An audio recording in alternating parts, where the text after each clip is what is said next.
Today I have a farmhouse Christmas decor project for you. Welcome to the Chic Show.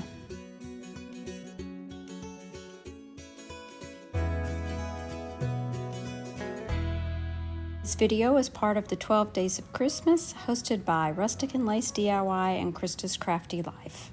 I thrifted this little Javalia coffee pot for only a couple of dollars, and I cleaned it up really well, and I'm going to be using this paint inlay from the IOD Christmas release.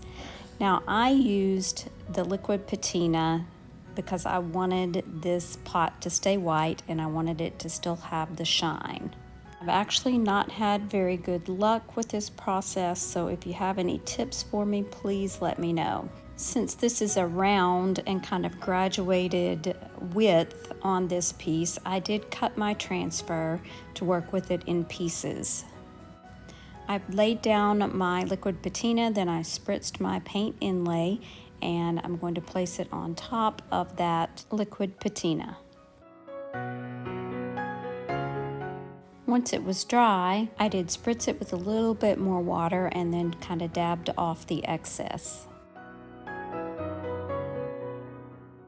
And I let it sit for about 30 seconds and then I did pull off the paper.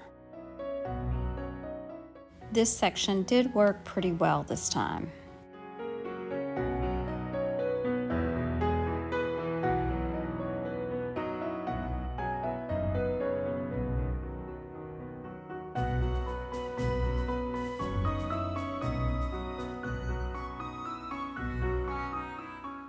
Now I'm going to continue with the same process for the second and third section. So I've placed on that liquid patina, I've spritzed my paint inlay, and now I'm placing it down. I also did the same with the third section, and then once it was dry, I'm going to spritz it with water, let it sit a few seconds, and then pull back the paper.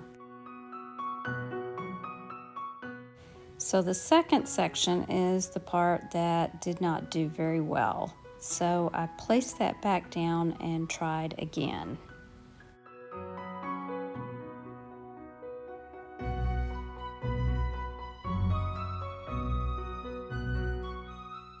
I hope you've enjoyed today's short and sweet farmhouse Christmas decor idea. Be sure and check out the playlist in the description box below for more inspiration. And here's another video I think you might like. Thanks for watching. Remember to share the chic. Bye now.